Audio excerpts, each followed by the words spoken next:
আসসালামু আলাইকুম।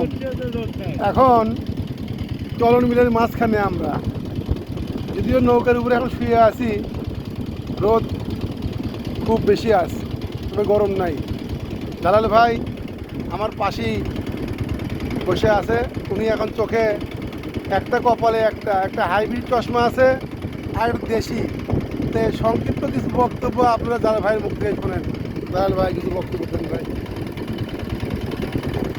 দেন বক্তব্য দেন। এই চলন বিলে আসা আমার বেশ কয়েকবার। এবার একটু পানি বেশি, কিন্তু দল অনেকও বেশি, যার জন্য খুব একটা ভালো লাগছে না।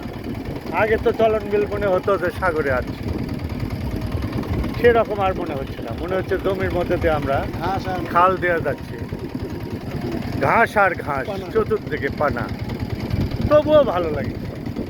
বিলে ঘোরাটা, নৌকায় ঘোরাটা মজার ব্যাপার। আপনারা আসবেন, নৌকা ভ্রমণ করবেন, অবশ্যই ভালো লাগবে। আর যারা মিস করলো এবার, তারা পিছে পড়লো। শামীম ভাই আর সুলতান মাহমুদ খান রনি, এরা আমাদের দল থেকে এদেরকে একবার আজীবনের জন্য বহিষ্কার করে দিলাম। শীতপট্টি শামীম ভাই আর সুলতান মাহমুদ খান রনি, এদেরকে আমরা আজীবন বহিষ্কার করলাম, যে এরা আমাদের দলে যেন কোনো না ফেরে। এরা আজকে যা করলো, ইতিহাসের খাতায় এদের নাম লাল কালিতে লেখা থাকবে ইনশাআল্লাহ।